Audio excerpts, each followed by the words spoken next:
Ate Shai, nung bata ka, anong paborito mong nilalaro na hindi gumagamit ng gadgets? Madami. Kuya Chris, gusto ko yung patintero. Pero alam mo, tuwing recess time kasi sa school, ang nilalaro namin yung nanay-tatay.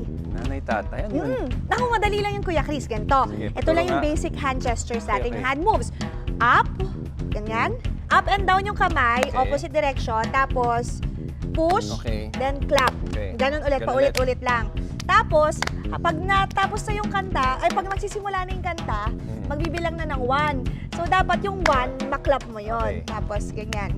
Tapos, 1, 2, ganon. Okay, ayaw mo na. Okay, ikaw 1, kumanta, 2, hindi ka 3. kumanta. Sige, sige, sige. Okay, game. Game. 3, Nako, 2. exciting part to ha. So, unti-unti pabilis sa pabilis. Tapos, kapag nagkamali ka, pipingutin ka. Ngayon lang po malalaman ni Chris Chu yung nanay-tatay. Okay. 1, 2, 3, go. Nanay-tatay, gusto ko tinapay. Ate, kuya, gusto ko kape. Lahat ng gusto ko ay susundin mo. Ang magkamali ay pipigutin ko. 1, 1, 2, 1, 2, 3, 1, 2, 3, 4, 1, 2, 3, 4, 5, 1, 2, 3, 4, 5, 6, 1, 2, 3, 4, 5, 6, 7, 1, 2, 3, 4, 5, 6, 7, 8. Hoy, hindi ka nagbibilang! 1, 2, 3, 4, 5, 6, 7, 8, 9. Ah! Ang ganda kasi ko kasi hindi ka nagbibilang eh. Ganun ba? Aray! Ang daya ni Kuya Chris kasi. Hindi, okay na. Masaya na. Basta enjoy na tayo. Tapos na yun. Ako na panalo. Joke lang. Gusto ko lang asanin si Ate Shai. Competitive kasi yan eh. Alam mo, napansin ko na concentration game pala ito, no?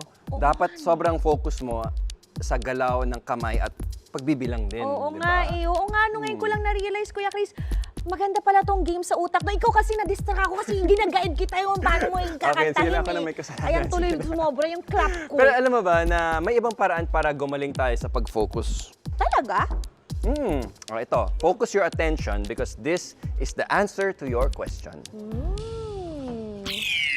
Balikan natin ang ancient practice na subok na sa matagal na panahon. Focus ang inyong atensyon para sa meditation. Sa meditation, dapat isang bagay lang ang iisipin mo.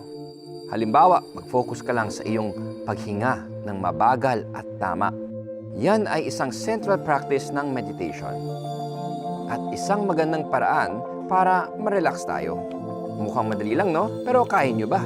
Subukan natin. Ipikit ang mga mata at mag-focus sa inyong paghinga. Inhale, exhale. Na-relax ba kayo? Kumalma ba kayo? Ibig sabihin, tumalab sa inyo ang pag-meditate.